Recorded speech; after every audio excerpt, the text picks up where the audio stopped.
Mathieu! Il est là, mon Juju. Oh là là. Que ça fait plaisir de te Ça voir. va? Dans le fait ici? Bah écoute, tu m'as dit viens à Fayence, moi, je viens à Fayence. Bon, mon Juju, au bout de quelques années, hein, parce que maintenant c'est un peu une tradition ici. Oui. Donc tous les ans, on fait un petit reportage sur la team, le David Asher Team. Alors, oh là là, il y a des voitures phénoménales à chaque fois. On essaye, hein. Alors, le programme aujourd'hui. Alors, d'abord, on va rejoindre Jérôme.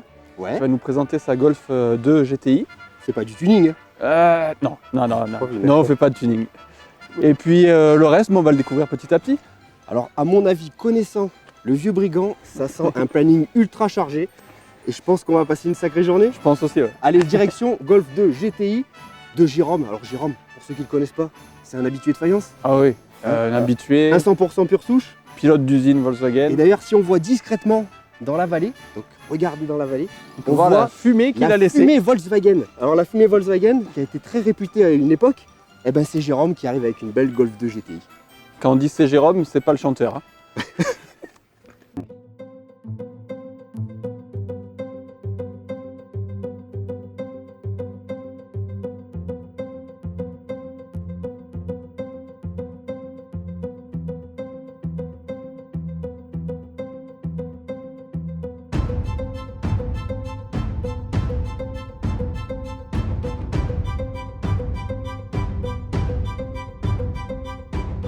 Oui, Jérôme, c'est moi, non, tu n'as pas changé. Salut mon loup. Ça va? Comme disait Juju, hein, c'est pas le vrai c'est Jérôme, là, le chanteur, mais c'est le pilote. Elle est magnifique. Merci. Alors GG, avant que tu nous qu'on découvre cette superbe Golf 2 GTI, est-ce que tu peux me faire un petit CV de ta passion? Comment elle t'est venue? Ben écoute, c'est depuis tout petit, mon père m'a emmené sur les rallyes, que ce soit le Monte Carlo ou d'autres rallyes de la région. Et donc j'ai bien aimé, j'ai bien accroché. Et moi, depuis 2012, je suis copilote en rallye, que ce soit moderne ou en VHEC. Sur Volkswagen? Non, j'ai roulé sur une C2 R2. Oh, pas mal. Ouais. Et sur une Porsche aussi. Ouais. Et là, je roule aussi avec un ami à moi, Kevin, sur une 106 rallye en N1. Voilà. Pareil, super, ça Voilà. c'est une petite voiture maniable, fiable. Ça a fait ses preuves en rallye, c'est le top. T'as oublié de dire que tu roules avec Pierre, avec la M3. Ah putain, c'est vrai, c'est vrai. C'est vrai que j'ai roulé en copilote sur une M3 en VHEC avec Pierre GM. D'ailleurs, je lui passe le bonjour. Alors là, on a une belle Golf 2 GTI. C'est quoi qui t'a fait passer le cap pour acheter ce véhicule? Ben disons que moi je recherchais un peu une voiture pour faire un peu des montées historiques et quelques rallyes VHRS. Donc elle a un passeport? Alors, elle a le passeport. Oh, les questions techniques là. Alors, elle a le passeport F2000 Ouais. et elle a obtenu le laissez-passer en VHRS. Bon, tu sais l'éclate, tu prends un pur Ouais, plaisir. juste pour le plaisir et rien d'autre quoi. Alors ce gars-là, il est très maniaque. Il faut voir l'état de la voiture. Moi, je l'ai sous les yeux. Que ça soit dessous, dessus, elle est dans un état concours. Elle est propre. C'est une voiture qui court. Alors, tu as eu un petit souci, c'est l'année dernière, je crois. Il y a eu une petite sortie de route. Il y a 2 ans, je crois. Ça remonte à 2 ans. Voilà, donc la voiture avait bien tapé. Oui. Et en peu de temps. C'est pas de ma faute, hein, je précise. Oui, hein. c'était pas de ta faute. Non. Et en peu de temps, elle est sur ses 4 roues. Elle roule. Voilà. Elle est superbe. D'ailleurs, je remercie les amis qui m'ont aidé à la remettre en état. Parce que sans eux, je ne serais pas arrivé de toute façon. Les prochains projets avec cette voiture? Alors, les prochains projets avec ma soeur à mes côtés, nous allons faire le rallye des Roches-Brunes. Donc, c'est les dates 24 février, il me semble. Ouais, c'est bientôt. 24 février. Donc en VHRS, toujours juste pour le plaisir de rouler. Donc là, ça y est, tu commences à avoir la tête dans le cerceau, t'es à fond. Ouais, ça va, ça approche. Et derrière ça, je vais faire le rallye de Grasse. Là, en copilote justement avec la 106 rallye. Tu bourlingues dans le coin, quoi. Je reste dans le coin, oui, pour l'instant je reste dans le coin. 100% pure souche de Fayence. Voilà. Alors, ici à Fayence, il faut savoir que ces mecs-là sont piqués. Donc c'est même pas piqué, c'est drogué. C'est-à-dire qu'ils ont quelque chose qui coule dans les veines. Ils sont tous plus barges les uns que les autres. Ouais, c'est ça. Bon GG, on fait le tour de caisse. Oui. Tu me la présentes. Oui. Et puis il y aura plein d'autres surprises dans ce reportage. Et je pense qu'on va se régaler. Voilà, tout à fait.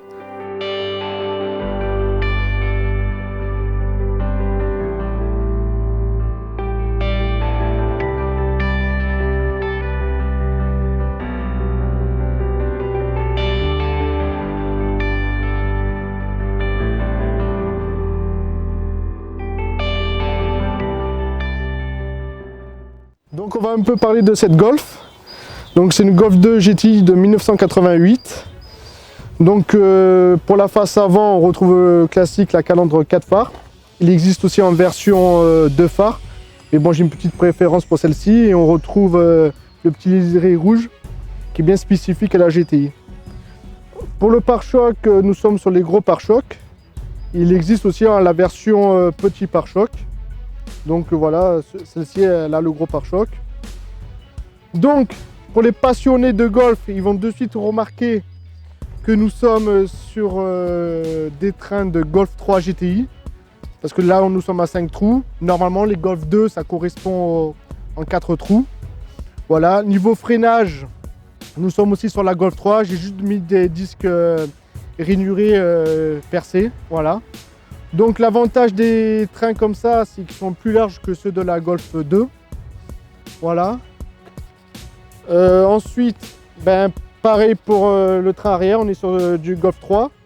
Donc le fait d'avoir ces trains-là, plus des amortisseurs Bichten filetés, on a un très bon comportement au sol et une bonne tenue de route. Donc là sur l'arrière, nous sommes sur une vitre en macrolon. Ce n'est pas la vitre d'origine, donc la différence c'est qu'on gagne un peu de poids et c'est plus résistant en cas de choc. Voilà.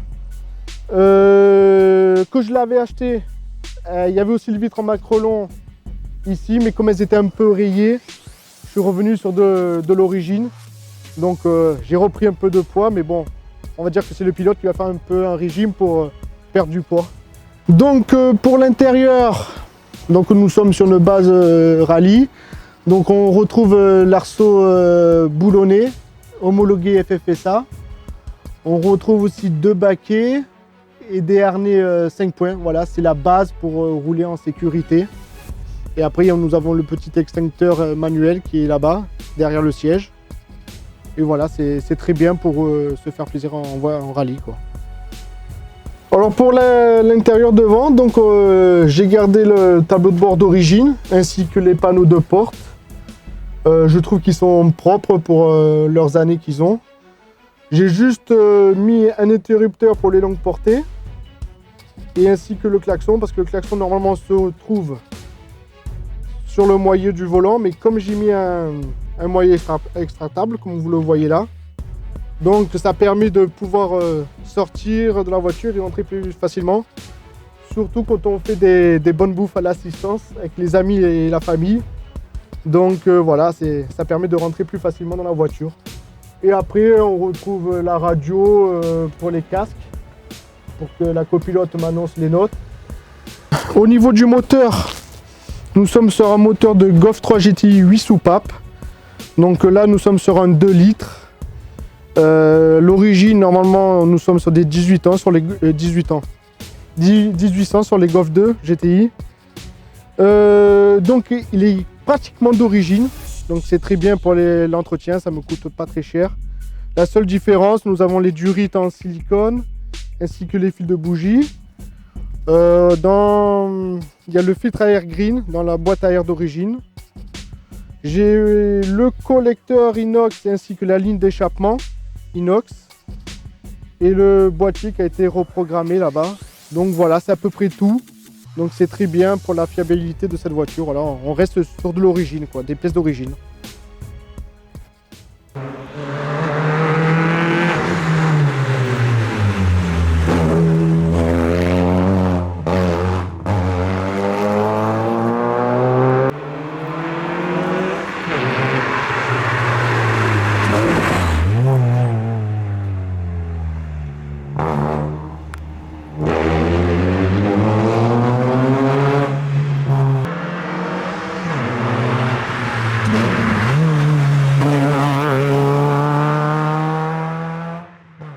Je vous l'avais dit, elle est aussi belle dessous que dessus, quoi. Elle est extraordinaire, t'as fait un sacré boulot. Merci. Bon, GG, moi tu sais que je suis quand même fan de monter à côté pour vivre quelques sensations fortes. Alors tu m'emmènes faire un tour dans cette Golf 2? On ira faire un tour avec plaisir. Eh ben allez, c'est parti, moi je veux de suite. Allez, allez. Non mais, il a cru qu'il allait me gruger un tour. J'ose même pas monter dedans tellement qu'elle est propre. Ouais, c'est bon.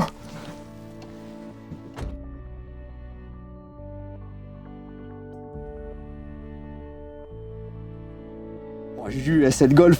Elle était belle, hein. Merci. Hein, Ah, je te l'avais dit. Hein. Chapeau. Bon, je connaissais un peu le GG, mais c'est vrai que j'ai jamais eu l'occasion vraiment de scruter la voiture, la détailler. Ouais. Là, magnifique.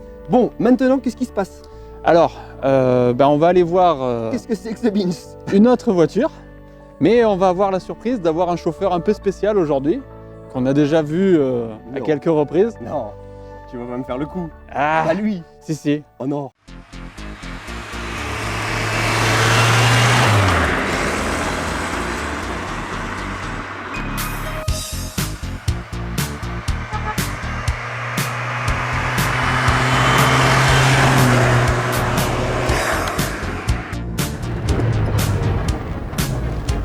Alors, on n'entend pas Patrick?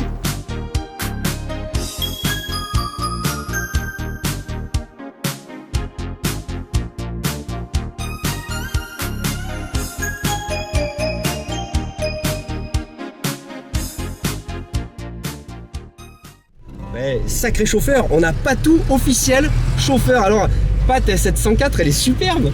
Ouais, elle est bien. Alors, est-ce qu'il faut savoir que cette voiture, elle aurait dû être destinée à finir chez le ferrailleur, quoi, c'est ça? Elle est destinée à faire du stock car à la Oh la base. vache, peu cher. Ouais, la pauvre. Et toi, tu l'as sauvée? Mais je l'ai sauvée parce que un monsieur que connaît Julien a eu la bonne idée de me la donner en envoyant ma S sur le parking à l'exposition au rassemblement de Juju. Donc du coup, voilà, je suis allé la récupérer. Presque à contre-cœur, je dis franchement, parce que quand on m'a dit que la voiture était restée 8 ans dans un champ, c'était pas le top. Et puis finalement, voilà, elle était très bien. Bon, il y a eu quand même beaucoup de boulot. J'ai compté à peu près 250 heures de travail pour la remettre dans l'état où elle est. Quand même. Ouais. Mais sa peinture est d'origine, la sellerie est d'origine. Et voilà, quoi, elle tourne très bien. Elle a 78 000 km, 76 000 quand je l'ai eue. Et c'est vraiment une horloge, quoi. Je me régale avec cette voiture. C'est une de mes versions préférées dans toutes les versions de 104 que j'ai. Et pourtant, le Patou, il en a un sacré paquet. Hein. T'as la S. J'ai la S, la GL6, la Z. Et celle-là, j'ai deux SR parce que j'en ai acheté une il n'y a pas longtemps. Et l'autre est un peu moins belle que celle-là, mais voilà, quoi, ça fait. Ouais, il commence à en avoir un peu à la maison, quoi. Bon, et ben voilà, donc on est arrivé. Juju, il est où? Il est là. Alors, Juju, on est arrivé sur le lieu du tournage. Voilà, c'est le château de Tourette. Donc on va se mettre ici et on va essayer de faire quelque chose de sympa pour la suite. Bon, moi, vu sur le parking ce qui nous attend, il y a du lourd, les enfants, il y a du lourd.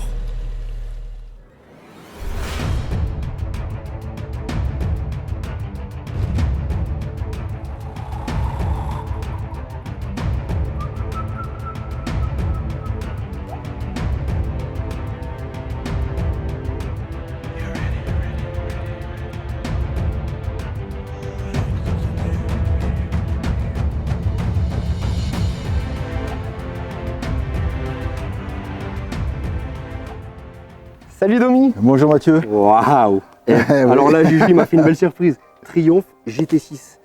Alors, MK1. avant que tu nous énumères vraiment la caractéristique de cette voiture, parce qu'il y a une autre surprise à côté qu'on ne voit pas, mais je pense que vous allez bien vous entendre tous les deux et vous allez papoter bagnole. Ça va être énorme. GT6, tu peux me faire un petit historique sur cette voiture? Oui. Donc en fait, le modèle, donc ce modèle-là, c'est un modèle MK1, GT6 MK1 qui est sorti en 67. Ça a été construit 67-68 pendant 2 ans, à 14 000 exemplaires. Très peu, ouais. Voilà, très peu. Et dans le monde entier. Donc on en retrouve beaucoup en Angleterre, aux États-Unis aussi. Il y en a très peu en France. Alors, il y a une petite rumeur qui dit qu'à la base, cette voiture, elle aurait dû s'appeler la GT4. Est-ce que c'est vrai? Non. C'est une Non. fausse rumeur par rapport aux fausse 24 heures rumeur. du Mans. Non, non. En fait, cette voiture, elle est née des 24 heures du Mans, justement, où ils ont fait un 4 cylindres. Ils ont Voilà. fait une voiture en alu. Mais avec, c'était pas assez performant, bon, ils ont gagné l'indice de performance. quand même. Ouais. Voilà. Et après, elle est sortie dans le commerce sous l'appellation GT6. C'est quand même une voiture. Est-ce que tu sais à l'heure d'aujourd'hui combien il en resterait d'exemplaires? Non. Ça serait intéressant Non, mais, de savoir potasser. Mais le problème, vu l'état dans lequel on en voit, il ne doit pas en rester beaucoup. Elle rouille très vite. C'est sa teinte d'origine? Alors, c'est une teinte d'origine, mais de MK2. D'accord. Voilà. Alors maintenant, on va faire juste un petit CV de ta passion.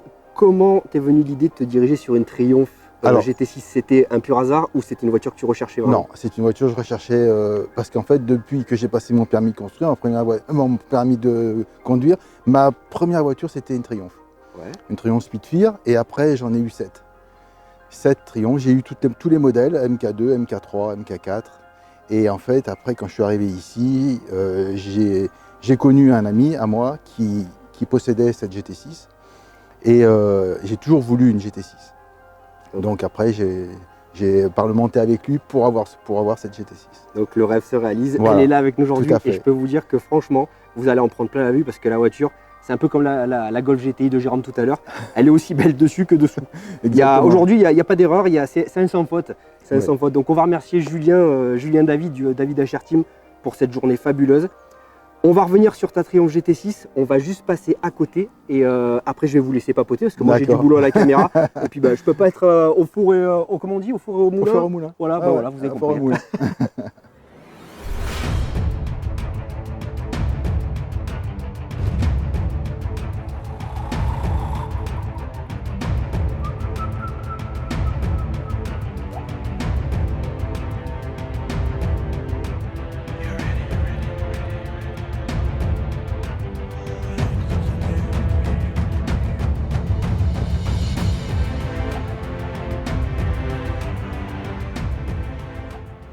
Salut mon Gérard. Bonjour Mathieu. Eh ben, écoute, alors là, c'est une affaire de famille aujourd'hui. Ah, ça, oui. Alors il y a Fabien, et je me rappelle plus ton prénom, et Florent. Alors j'ai que 2 micros, malheureusement je vais pas pouvoir vous faire parler. Moi je connais très bien Fabien, c'est grâce à toi que aussi on a cette petite Simca 1200S, et tu nous as fait venir le papa. Alors c'est quoi cette passion de la Simca 1200S? Alors, bon, c'est toute une histoire. Nous avons eu avec mon épouse une 1200S en 1971, tout de suite après notre mariage. Et bon, on a été obligé de s'en séparer. Ça, c'est la faute à Fabien. Ah. Parce que bon, mon épouse avait des difficultés à rentrer et à sortir de ce véhicule, compte tenu Fabien était annoncé. Voilà, vous voyez ce que je veux dire. Quand on voit le gabarit aujourd'hui du Fabien, ouais, on s'imagine petit, voilà. C'était un bon 4 kg, hein, c'est ça? Voilà, ah oui. Un bon saumon, oui, quoi. Oui. Voilà, donc voilà, ça c'est... Bon, alors, bon, j'ai assez souvent recherché une 1200S sans en trouver vraiment, parce que bon, c'est un véhicule qui est relativement rare à l'heure actuelle. Aujourd'hui, honnêtement, moi dans la région, j'en connais 2. Donc tu es le propriétaire de celle-ci et il y a Monsieur Legrand Et qui Monsieur est au Legrand. Luc. J'en ai pas vu beaucoup. Ouais. Il en reste, on estime de 6 à 700 dans le monde. Ouais, ça fait très peu. Voilà, c'est très peu. Voilà, donc c'est un véhicule qui a été fabriqué par Simca, dans les usines Simca à Poissy dans un premier temps. Les 3000 derniers exemplaires ont été fabriqués chez Chrysler Holland. Celle-ci en fait partie, puisque elle a été fabriquée de 1967 à 1971, et celle-ci étant un modèle 71, sort de Chrysler Holland. Voilà. Bon, qu'est-ce qu'on peut en dire? Bon, c'est sa teinte d'origine. C'est sa teinte d'origine. Elle sort de carrosserie par contre. Oui, elle sort de carrosserie, elle a été entièrement repeinte, mais c'est sa couleur d'origine. C'est vraiment sa couleur d'origine. On pouvait considérer que c'était un coupé ultra sportif ça, à l'époque. Oui. Parce que c'est... Oui, alors c'est l'héritière du coupé 1000, du coupé 1000 Berton, dont elle a conservé la carrosserie, à part l'avant, le fameux nez, ce qu'on appelle le nez de requin. Ouais, vous verrez tout à l'heure à la caméra, sur le profil, on a vraiment l'impression que c'est un requin, ouais, c'est impressionnant. Voilà, en carrosserie, disons que c'est à peu près la seule transformation qu'elle a subie par rapport au coupé 1000. Bon, l'arrière est identique, sinon 2 feux de recul qui n'existent pas sur le coupé 1000. Voilà. Au cours de sa courte vie finalement, puisque de 67-71, elle a subi, on ne peut pas dire subi, elle a bénéficié de certaines transformations. Les plus importantes sont une crémaillère de direction en 69, ce qui a nettement amélioré le confort de conduite. Ouais. Les exemplaires précédents étaient équipés d'un boîtier. Ce n'était pas très précis au niveau de la direction. Voilà, un servo-frein, en 69 aussi. Bon, grosse évolution, quoi. Voilà, la grosse évolution. Et ensuite, en fin de vie, les modèles 71 ont été équipés d'un toit vinyle. D'un toit vinyle. Qui d'ailleurs devait ça doit être délicat d'en retrouver Oh oui. peut-être aujourd'hui en bon état. Parce que Elles ça, sont de c'est- plus en plus rares c'était, parce que, comme toutes les voitures de cette époque, bon, très sensibles à la corrosion, Ouais, bah oui. le toit vinyle, s'il prenait un peu l'eau, bon, Ah bah, c'était cuit. c'était une catastrophe. Bah, Voilà. En tout cas, bah, écoute, c'est vraiment une superbe voiture. T'as piqué Voilà. tes enfants, toi, du coup, parce que alors, eux, dans Bah la oui. famille, alors, quand on disait que sur Fayence, le pays de Fayence, vous avez du sang, c'est plus du sang que vous avez, vous, c'est de l'essence. Ça tourne au 95, au 80. Des fois même, je me demande s'ils prennent pas des carburants d'avion. Parce qu'on les voit passer, puis on les voit plus. Donc, tu as piqué les enfants. Ouais. Fabien est un fou furieux de ça. Donc, il y a une 309 GTI, une Alpine 310. à 310. Florent, lui, c'est pareil. Donc, tu roules en Renault 5 Turbo et Super 5 GT Turbo. Donc, ouais, tu les as bien mitraillés. Hein. Oui, Donc, c'est ouais. ce qui attend mon fils d'ailleurs par Ouais. la suite. Bah, J'ai c'est-à-dire, essayé de le bomber aussi. quand ils étaient tout jeunes, ils étaient assez souvent sur les circuits de rallye. Et bon, donc, c'est là Ils qu'ils ont ont suivi pris peut-être papa. un peu le virus, disons. Bon, de toute façon, on aura l'occasion de vous revoir tous les deux, je pense. Là, Ouais. on va se concentrer sur ton petit Simca coupé Ouais. 1200S. Mmh. Et il y a une petite surprise à côté. Je vais vous laisser papoter avec Dominique, le propriétaire de la Triumph GT6. Ouais. Et Mmh. puis, je pense que vous allez bien échanger parce que on a quand même deux belles autos aujourd'hui avec nous. Et waouh, c'est super. Allez, moi, je vais bosser à la caméra. Très bien, merci. Bonjour Gérard, Bonjour Dominique. ça va? Ça va, ouais, ça va, ça va. Une belle voiture, hein? Belle voiture. Ouais, ben oui, c'est un coupé Ouais. Berton. Alors, Donc, je vais te présenter la mienne. En fait, c'est un GT6 qui a couru à l'époque un petit peu, qui a Mhm. fait de la course de côte, du rallye. Mhm. Alors, comme tu vois, elle est un peu préparée. ouais, Parce mais que oui. le Oui, ça se voit, propriétaire ouais. qu'il avait avant, c'était un coureur, c'était M. Diemer, qui avait un garage au Muy et qui courait avec cette voiture. Mhm. Donc en fait, il a fait pas mal de courses de côte et de rallye avec, jusqu'à qu'elle soit détruite, la voiture. Donc moi, je l'ai détruite et je l'ai remontée.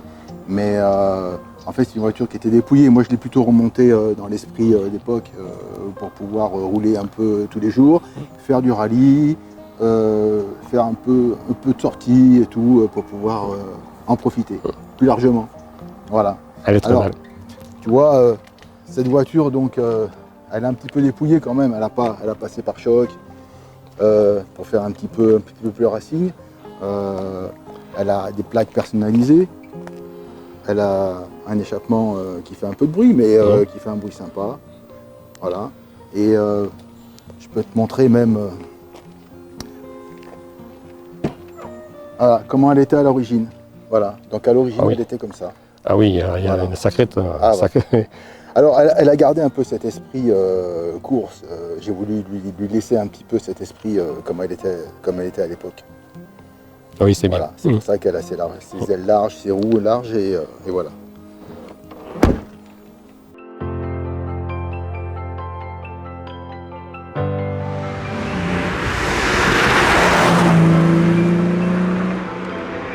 Voilà, ben, si tu veux, je vais te présenter mon Simca 1200S.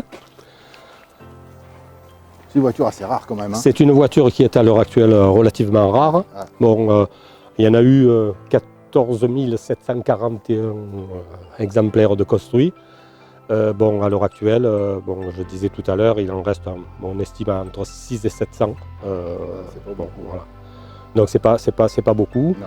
Et et il y en a beaucoup. Bon, il y en a 6 et 7, entre 6 et 700 de recensés, mais ils ne sont pas tous Oui, en- en roulant. voilà, roulantes. Voilà, ils sont finalement relativement rares. Voilà, donc c'est un coupé Berton, donc dessiné par Berton, Ouais. bon, qui est assez joli. Hein, bon, voilà, donc j'en ai cherché, bon, j'en ai eu une donc par le passé, j'en ai assez souvent recherché un autre modèle. Je l'ai trouvé. Bon, ben, disons qu'à l'heure actuelle, moi, c'est surtout pour mon plaisir. Et bon, je fais quelques regroupements, voilà. Bon, je fais pas du tout de rallye ou J'aime un truc beaucoup comme ça. le toit Barbasto. Voilà, alors ça, C'est vraiment à l'époque. alors l'histoire du toit, donc les modèles 71 sont équipés d'un toit vinyle. Alors celle-ci a une particularité, c'est que c'est un toit vinyle ouvrant. Ouais. Alors j'ai souvent cherché sur internet notamment, j'en ai jamais retrouvé un deuxième. Donc je suppose que c'est c'est un aménagement qui a été demandé peut-être par son premier propriétaire, Oui, sûrement, voilà. ouais. mais c'est un accessoire qui a été Monté à l'époque. très monté à l'époque et très bien réalisé. Quand on regarde le ciel de toit à l'intérieur, Ah, on ouais. voit que ça a été vraiment très bien fait. Voilà, donc bon, c'est à peu près tout ce qu'on peut en dire en carrosserie. Enfin, c'est typiquement italien quand même un petit peu. Ah ben c'est le Bertone, tout. oui c'est Ouais, Bertone. Parce qu'on Voilà, voit les aérateurs et tout, c'est voilà, typiquement c'est italien. Bertone, Ouais. donc les aérateurs devant, ce sont les sorties d'air chaud, hein, donc puisqu'elle est équipée d'un radiateur à l'avant. À l'avant. Voilà, ce sont pour le refroidissement. Voilà, bon, sinon, elle est, on va dire, presque d'origine, enfin, ce qui diffère, mais je pense qu'on en parlera tout à l'heure, c'est au niveau mécanique. Il y a une petite différence au niveau mécanique. D'accord.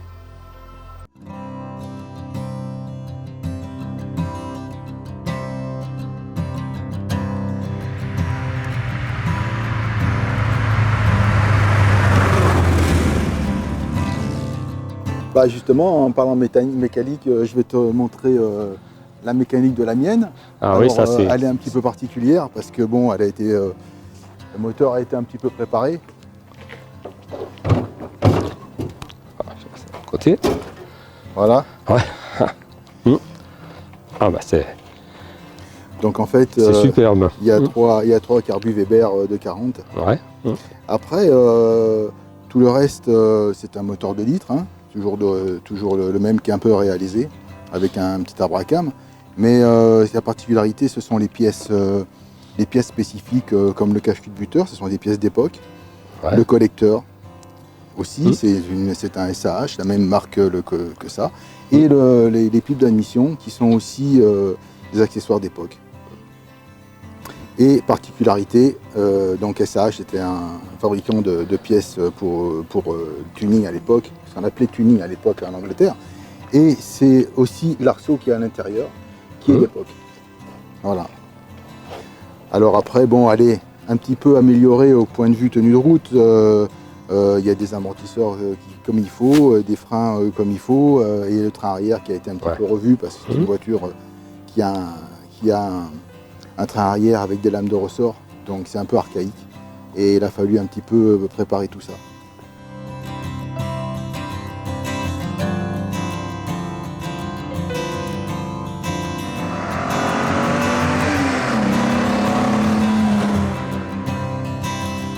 Alors si tu veux bien, je vais te présenter la mécanique Oui, alors tu m'as dit qu'elle était un peu préparée. de la mienne. Elle n'est pas préparée, simplement, et elles sont très nombreuses.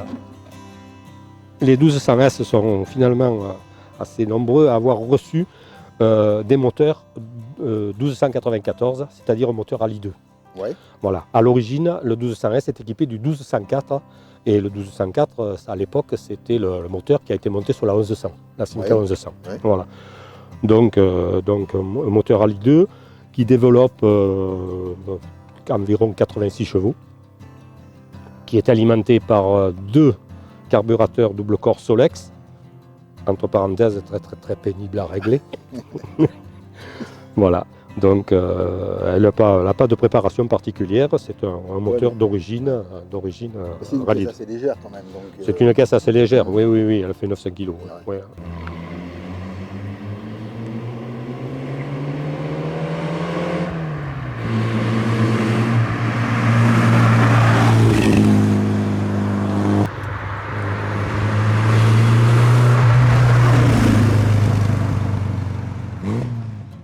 Bon Gérard, je vais te montrer un peu l'intérieur de ma voiture. L'intérieur, oui. Alors bon, il a été traité un petit peu aussi, un petit peu course parce que il n'est pas tout à fait d'origine. J'ai un peu rajouté des manos et des interrupteurs puisqu'il y a des ventilateurs électriques supplémentaires. Oui, ce sont des accessoires nécessaires. Mais il a gardé un peu son originalité comme il était un petit peu avant. Voilà, avec un tableau de bord en bois et des sièges. Les sièges sont des sièges d'origine. Ouais. Voilà. Alors il y a une petite banquette à l'arrière, mais elle ne sert à rien. On dit toujours que c'est un 2+2, mais bon, les places sont très minimes à l'arrière. On ne peut monter que des enfants vraiment des petits.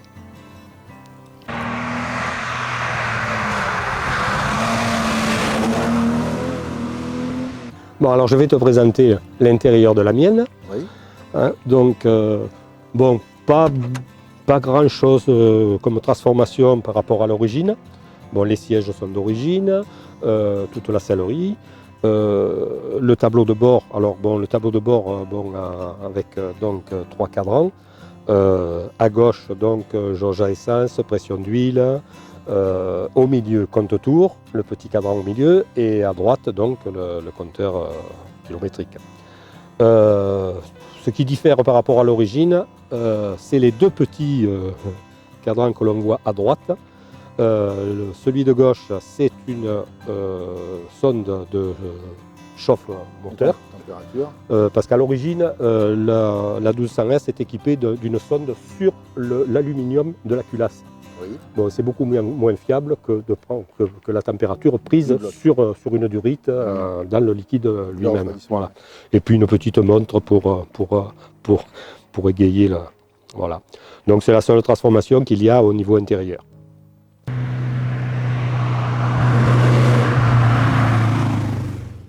Bon Gérard, Dominique, merci beaucoup. Alors là, je pense que ceux qui nous regardent, à mon avis, vont apprécier. Et c'était rigolo, aujourd'hui c'était vraiment une parole de propriétaire à propriétaire. Donc je ne sais pas si vous vous connaissiez d'avant.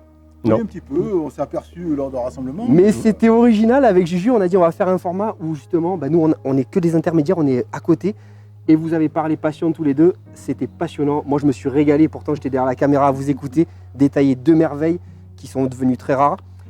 Gérard, toi tu avais un petit message à passer? Oui, je voudrais dire quelques mots sur le club Simca Berton, qui est un club qui est très réactif, donc qui est premièrement chargé de recenser donc, les coupés 1200S et les coupés 1000. On peut les retrouver sur internet. On peut les retrouver sur internet, le club a un site internet.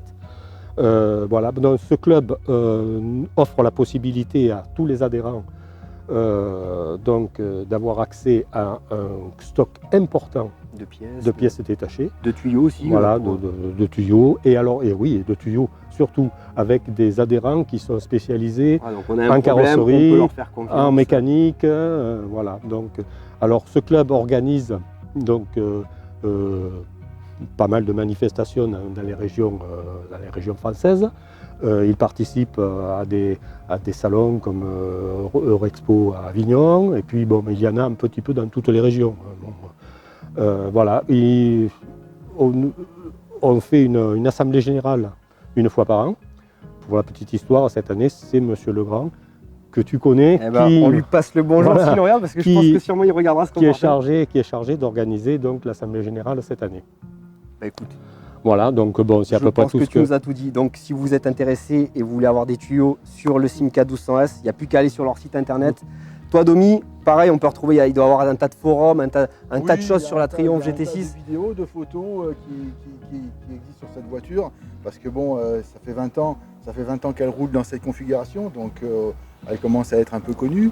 Ouais, puis toi aussi, tu bourlines pas mal, on connaît quelques spécimens. Ouais. Il a eu quelques engins de guerre, je vous garantis. Évitez McDo avant de monter avec lui, parce que une légende dirait que le McDo ressort par les trous de nez. Mais ça, c'est ce qu'on dit.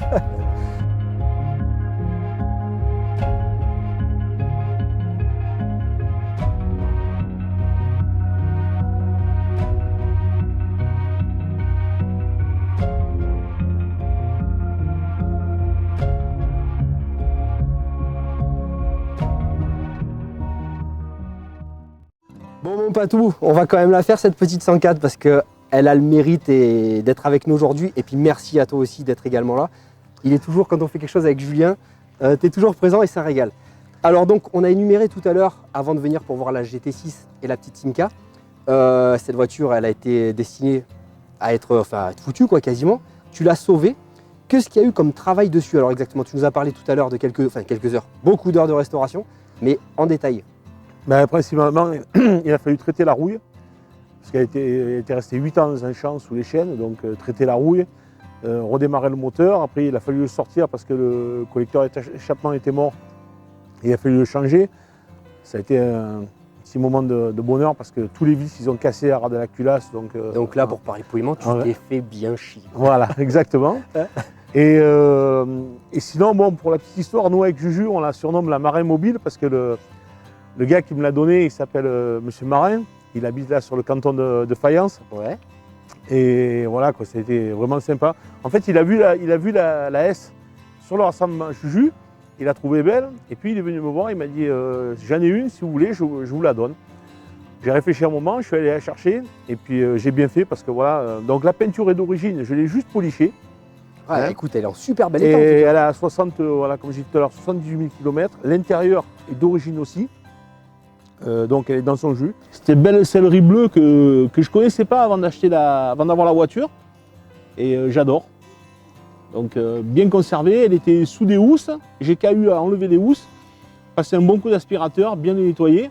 Et voilà comment ils sont ressortis, nickel. Tableau de bord d'origine aussi. Voilà, avec la casquette du Club 104, hein, auquel j'adhère encore depuis toujours. Donc il y a eu un gros nettoyage partout. Donc la particularité de ce moteur, c'est un 1219 cm3, la même cylindrée que la Samba Rally, avec beaucoup moins de chevaux quand même. Hein. Mais c'est un moteur qui est très agréable, il est souple. En plus, elle est équipée d'une boîte 5. Donc du coup, elle consomme rien du tout. Et très très bon moteur. Un de mes préférés, comme je disais tout à l'heure, avec la S. Et bon, la S, malheureusement, j'ai pas trop le droit de la conduire, c'est ma femme qui la prend tout le temps, donc voilà. Mais c'est une très très bonne voiture. Alors, voilà la carrosserie d'origine. Alors il y a quelques marques d'usure, mais vraiment pas grand chose. Il y a eu un gros travail de polissage. Et puis voilà, le reste, oui, les bas de caisse ont été repeints. Et il y avait une aile arrière qui était, où c'est que ça passait à travers. Donc j'ai fait un petit peu de travail de tôlerie aussi. C'est une version 1982. Donc c'est les nouveaux feux arrière, les derniers qu'il y a eu, quoi. Et sinon, bon, il y a les jantes qui ne sont pas d'origine. Pareil, il y aura peut-être quelques puristes qui vont hurler, mais c'est quand même des jantes de 104 qui étaient montées sur les ZS et sur les S.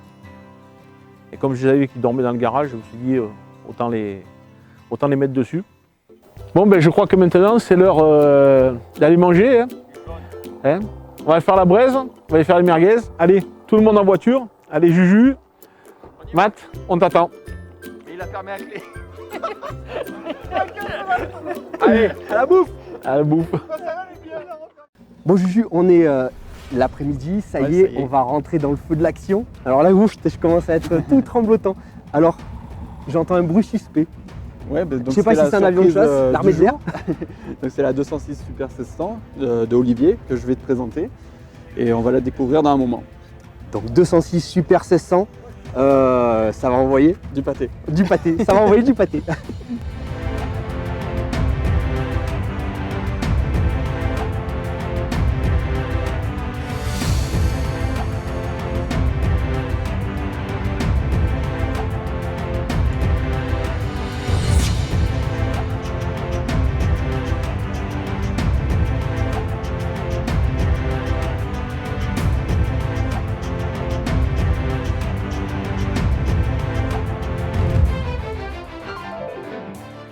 Olivier. Salut. Oh, punaise. Alors là, c'est un rêve de gosse. C'est une bagnole, on voit dans les jeux vidéo ça. C'est Ouais. énorme. Alors, avant que tu me fasses faire un petit tour dans cette voiture, je pense, ou d'ailleurs, hein, je vais faire bien dans mon... pour parler poliment, est-ce que tu peux me faire un petit CV de ta piqûre de passion? Comment ça t'est venu le monde du rallye? Le monde du rallye, ben, c'est facile, hein, comme tous les passionnés de voiture. Quand tu es petit, voilà, mon père m'a amené au Monte Carlo, ainsi de suite. Ah, tu lui mets Et- les spéciales au taquet. Voilà, ça, c'est comme tout le monde. Hein. De- Tous ceux qui sont passionnés de rallye, ils ont bien débuté quand ils étaient petits. Alors, tu as commencé avec quoi ta première voiture de course? Ça. Eh, toi, tu fais pas les choses à moitié, quoi. Voilà, c'est pas celle-là, Donc là, 206 Super 1600. c'est ça. Alors, comment on peut classifier la catégorie Super 1600? Donc, c'est quand même du niveau, c'est de l'auto, quoi. Non, elle va pas aller jusqu'à là. Oui, c'est pour s'amuser aujourd'hui. Au niveau des budgets, c'est très bien.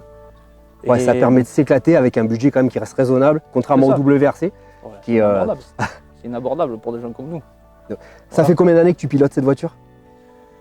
Celle-ci, 4-5 ans. 4-5 ans. Est-ce Voilà. qu'il a eu, c'est la configuration telle qu'elle tu l'as achetée ou il y a eu de la modification, il y a eu de la non. préparation? Alors celle-ci, elle est courue en championnat de France en 2005-2006 avec l'usine. Ensuite, elle a été vendue... Non, Enjolras a roulé avec en 2007. Elle a été vendue à Maraval, qui était un ami de la famille Enjolras. Et nous, on a pu la racheter après, avec grand plaisir d'ailleurs, parce que sinon, jamais j'aurais imaginé avoir cette voiture. Voilà. Ah bah là, t'as quand même une belle auto. Ouais. Et puis alors les couleurs, on a l'impression d'avoir celle de... C'était Panizzi qui avait eu la double versée à l'époque avec un peu la même déco. Ouais, c'est ça. Elle est fabuleuse. J'ai vraiment hâte, Olive, que tu me fasses faire un petit tour. Alors Bien tu vas y aller mollo parce que... Ah, ça c'est sûr. Ça, c'est sûr. Ouais, et puis en plus on est donc dans le pays de faïence, les routes sont un peu grasses aujourd'hui. Voilà. Il y a eu la neige samedi, donc on va y aller Super. tranquille. Mais vraiment, merci, au De top. Allez, c'est parti, petit tour Allez. en 206 Super 1600.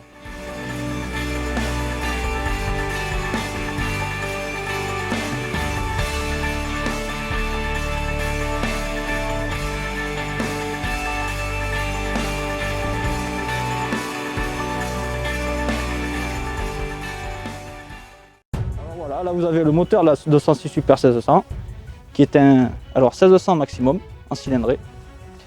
Alors là aussi particularité monopapillon qui est ici. Et bon mais voilà, hein, je veux dire c'est une boîte séquentielle qui est en bas, je sais pas si vous la voyez. Là, ça c'est boîte séquentielle donc c'est propice au 1600 de l'époque. Hein. C'était la boîte révolutionnaire de l'époque. Séquentielle avec tout ce qui est mètre cylindre séparé, avant, arrière, il sépare les circuits de frein. Ben voilà, là vous avez l'intérieur de la 206 Super 1600 avec le levier au volant, le corral bas qui sert pour savoir les distances et tout ce qui va sur l'électronique, la console centrale qui pilote tout ce qui est électronique de la voiture, tout ce qu'on a besoin, avec le dashboard de l'autre côté pour que le copilote voie les infos.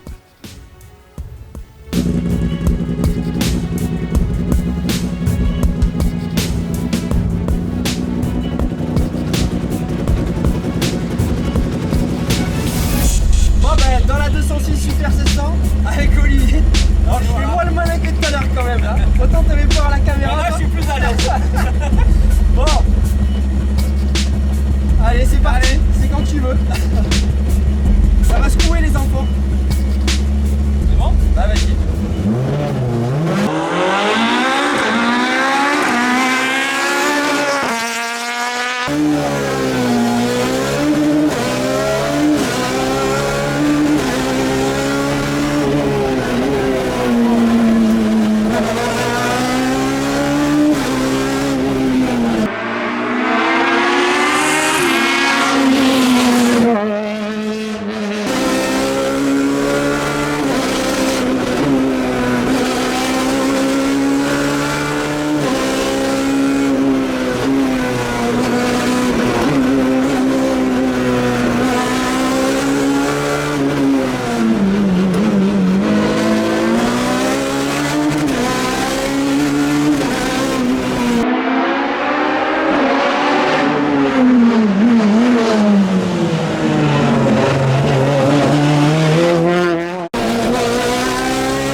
les enfants, écoutez, c'était riche en émotions aujourd'hui.